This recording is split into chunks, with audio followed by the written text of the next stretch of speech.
ये क्या होता है, तो ये लॉ कहता है कि मान लो हमारे पास एक ऑब्जेक्ट है जिसका मास m1 है, एक दूसरा ऑब्जेक्ट जिसका मास m2। ये बात समझ में आ गई भाई? दो प्लेनेट, दो अलग अलग मैंने प्लेनेट्स को ले लिए, एक मान लो मून है और एक मान लो अर्थ है, या फिर एक मान लो अर्थ, एक मान लो मार्स।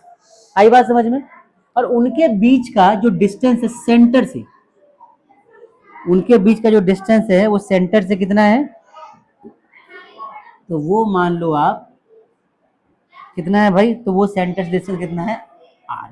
आई बात समझ में? मैं इसको d भी मान सकता हूँ, मेरी मर्जी है। r ले लिया मैंने, डिस्टेंस r हो गया, इसका मास m1, इसका मास m2।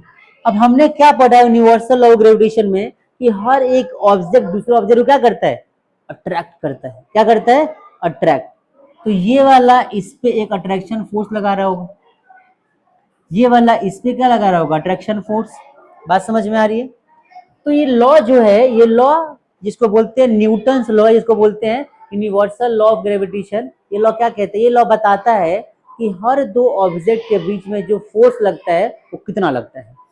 डेफिनेशन क्या बनता है कि अकॉर्डिंग टू दिस लॉ, पूरा मैं लिखता हूं बुक के हिसाब से, देख लेना, अकॉर्डिंग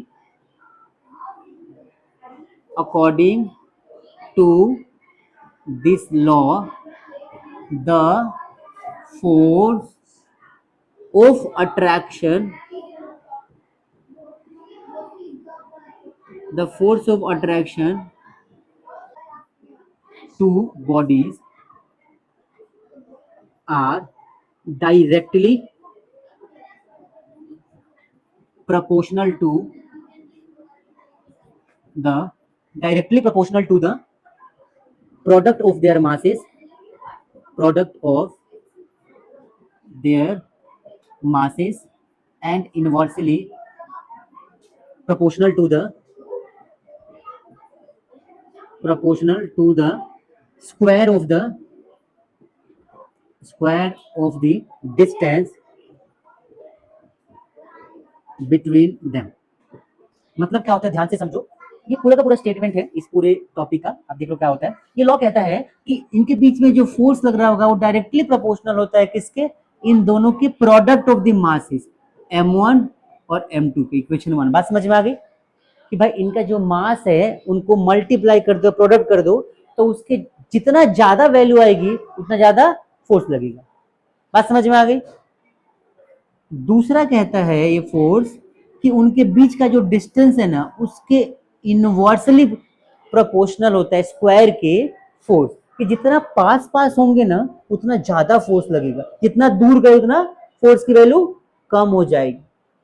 मतलब दो ऑब्जेक्ट जितने पास पास होंगे उनके बीच का फोर्स उतना ही ज्यादा होगा, और जितने दूर दूर जाएंगे उसका फोर्स क्या हो जाएगा, उतना ही कम हो जाएगा। तो ये बनता है सेकेंड लॉ। अब इन दोनों को मिला दो तो क्या लिखोगे, फ्रॉम 1 and 2। तो अब क्या देखोगे, फोर्स जो होता है प्रोपोर्शनल हो जाए, दोनों को मिला दो तो m1 m2 और यहाँ पे r स्क्वायर। जब कभी भी प्रोपोर्शनैलिटी का साइन हटता है, जब कभी भी प्रोपोर्शनैलिटी का साइन हटता है तो कांस्टेंट आता है, याद रखना हमेशा, हर फॉर्मूले में, हर जगह पे। तो यहाँ पे जब हटेगा तो ये वैल्यू क्या हो जाएगी हमारी, f इज इक्वल टू, यहाँ पे कांस्टेंट g आ जाएगा, बाकी वही m1 m2 upon r square. ये हमारा क्या आ गया, फाइनली हमारा फोर्स की वैल्यू आ गई हमारी।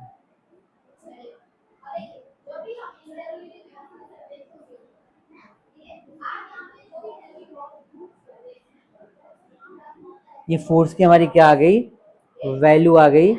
और इस वैल्यू को आप समझो, अच्छा टॉपिक है। ये जो फोर्स है जी m1 m2 अपॉन में r स्क्वायर, जी जो होता है इसको बोलते हैं यूनिवर्सल ग्रेविटेशनल कांस्टेंट। क्या बोलते हैं, यूनिवर्सल ग्रेविटेशनल कांस्टेंट। आई बात समझ में? और ये जी की जो वैल्यू आती है 6.67 इंटू 10⁻⁻11 न्यूटन मीटर स्क्वायर पर किलोग्राम स्क्वायर। ये इसका यूनिट होता है। बात समझ में आ गई सबको?